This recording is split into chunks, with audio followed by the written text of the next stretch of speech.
Hey everyone, it's Jack here from Mindful Homestead. If you're thinking about picking up a small tractor like the Kubota behind me, you're going to want to stay tuned to this video.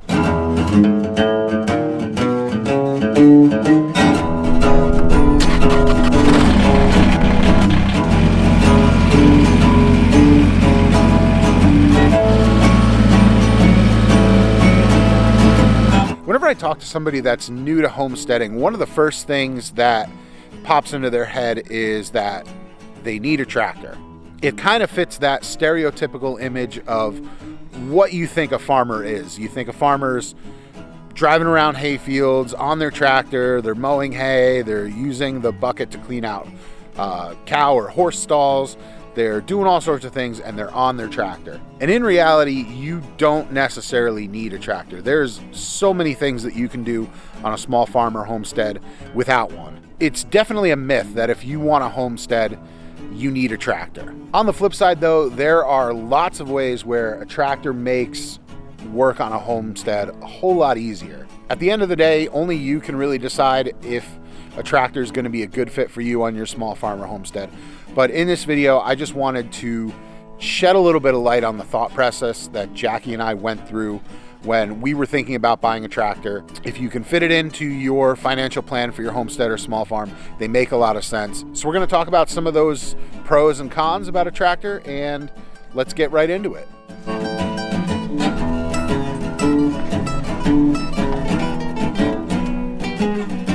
So what's the first reason we got this tractor? Simply put, this thing is a force multiplier.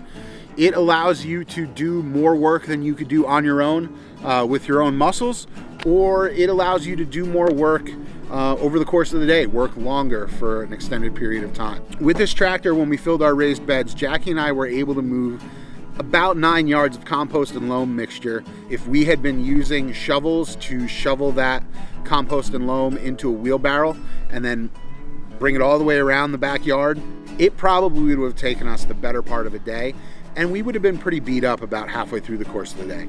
Same thing with mulch. If we have mulch that we're putting in the beds down there or up on the decorative beds near the house, or even the wood chips that we moved for the garden that we put in between the aisles of the raised beds, this really allows you to do more work than your body could physically do if you were doing it by yourself.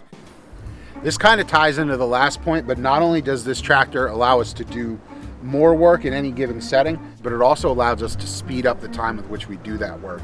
The wood chips in particular that we moved from halfway down the driveway all the way up to behind the house as well for the garden. Those wood chips are a good 400 feet down the driveway, and then we would have had to come up the driveway all the way around the garage and then into the backyard where the garden is. So the fact that we had the tractor and we were able to do them in bucket loads, about a yard per load, it allowed us to work quicker. We were able to get that done in less than a full day, which is huge, especially if you're a two-person operation on the homestead. 3 people now with Emma. Which kind of leads me to my next point, which is going to be ease of use. These subcompact tractors are typically equipped with a hydrostatic transmission, which means that there's very little learning curve. I have video of Jackie hopping on this thing literally a day after we got it and driving it around and moving mulch into some of the beds around the property. You can hop on this thing, and as soon as you start it up, you could push the pedal to go forward, push the reverse pedal to go backwards, learn the bucket, and it's all really straightforward. There's not a whole lot of training that needs to be done with something like this. You do have to take all the typical precautions that you would with any other tractor from small to large.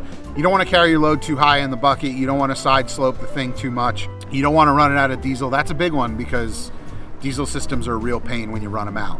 But other than that, these things are designed to be super user-friendly. So the small size and easy use of this tractor were definitely one of the big reasons which led us to want to bring it on to the homestead. Another important thing that drew us to this machine was the fact that it's so versatile. It does have a full Category 1 hitch on the back. Obviously that hitch is going to be limited by the size of the tractor and what it can pick up, but it's got that Category 1 hitch on the back with a PTO output there. It also has a mid-mount PTO output along with a mower deck that comes from Kubota on it. And it's got the bucket on the front end, which has a skid steer quick attach coupler on the front of it.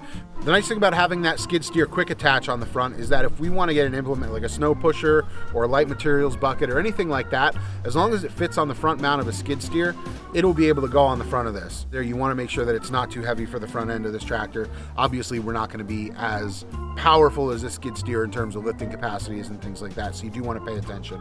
But the ability to move things like light materials buckets, snow boxes and things like that is pretty nice. In addition to the loader and the bucket that it comes with, we also have the K-Connect quick hitch system, and what that does is it allows us to run our snowblower on the front of it by running a PTO shaft up to the mid mount. I'll throw a link to the snowblower review up here in the corner of this video if you want to go watch that.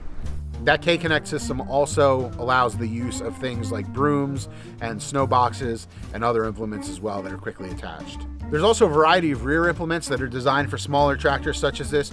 You can get everything from a landscape rake for the back, to a tiller, to a post hole auger. There's a whole host of accessories out there for these smaller tractors that really allow them to be transformed into whatever you need them to be for your farm. The last thing to talk about this is how affordable these tractors actually are. Notice I didn't say cheap. So Kubota and all the other manufacturers know that these tractors are not going into the hands of people with a lot of money.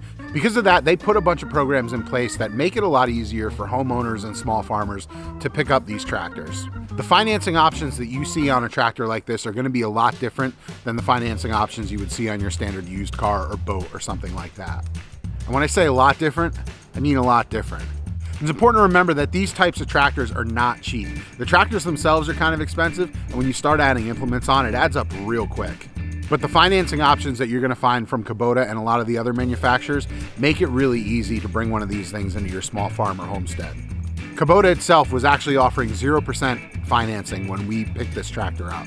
Now, it is important to note that I'm not advocating that you go out and take on a whole bunch of debt for a tractor that you don't necessarily need. For all the other reasons we talked about in this video, this tractor made sense for us. But if you have a much smaller homestead where you don't have a use for a tractor, I wouldn't recommend just going out and buying one. There's a lot of other things to think about if you're looking at getting a tractor. Where you're going to store it is a big one.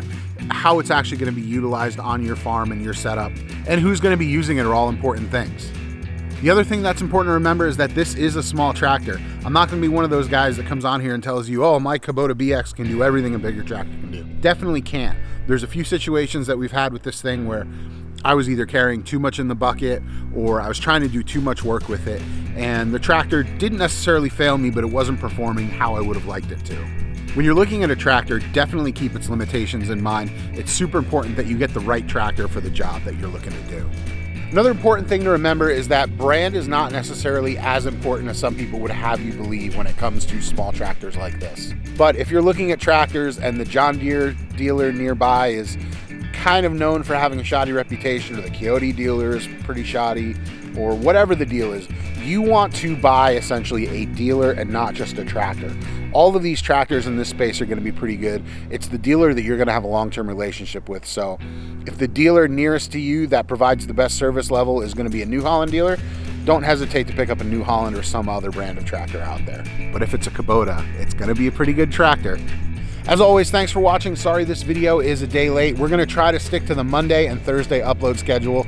If we can't do that for some reason, we'll put a post up letting people know that the video is going to be a day late, or that we won't be uploading a video that week for whatever reason. But otherwise, plan on seeing new videos every Monday and Thursday for the rest of the spring and summer. Thanks. Have a great day.